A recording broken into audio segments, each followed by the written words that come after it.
Hello my dear student, स्वागत है आपका अपनी YouTube channel power of education 100 में। मैं हूं जयकांत प्यासी और आज मैं आप लोगों के लिए लेकर आया हूं छंद किसे कहते हैं। यह हिंदी ग्रामर का बहुत ही महत्वपूर्ण टॉपिक है और यह हर परीक्षा में, चाहे आप 9th में हो, 10th में हो, 11th या 12th में हो, हमें इसकी जानकारी होनी चाहिए। तो छंद किसे कहते हैं या छंद की परिभाषा बताइए एवं उदाहरण भी लिखिए। सबसे पहले इसमें हमें क्या बताना है कि छंद कहलाता क्या है। तो चलिए हम देखते हैं कि छंद क्या है। तो चलिए हम देखते हैं क्या उत्तर है। छंद किसे कहते हैं?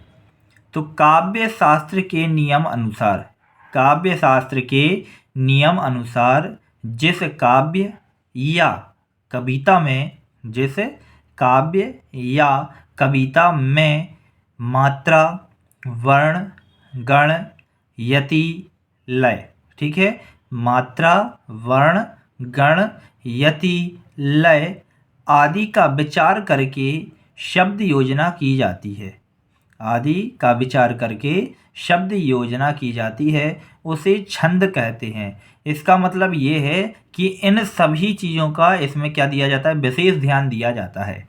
ठीक है, तो एक बार फिर देखते हैं। जिस काव्य या कविता में मात्रा, वर्ण, गण, यति, लय आदि का विचार करके शब्द योजना की जाती है, उसे छंद कहते हैं। चलिए अब हम उदाहरण देखते हैं। मंगल भवन अमंगल हारी, द्रवंश दशरथ अजर बिहारी।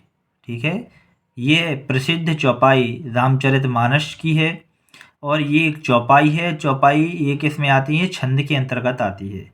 और हम कोई और भी चौपाई यहाँ लिख सकते हैं उदाहरण में, यदि आप लोगों को किसी को भी आती है तो हम वह चौपाई भी लिख सकते हैं। ठीक है, तो ये जो प्रश्न है यहाँ पर ये ख़त्म होता है। इसमें पूछा गया था छंद की परिभाषा, तो ये छंद की परिभाषा और उदाहरण, तो ये हो जाएगा उदाहरण। अब हम देखेंगे अगले प्रश्न में कि छंद कितने प्रकार के होते हैं। यदि आपको यह छंद समझ में आता है तो कमेंट करके मुझे ज़रूर बताइएगा।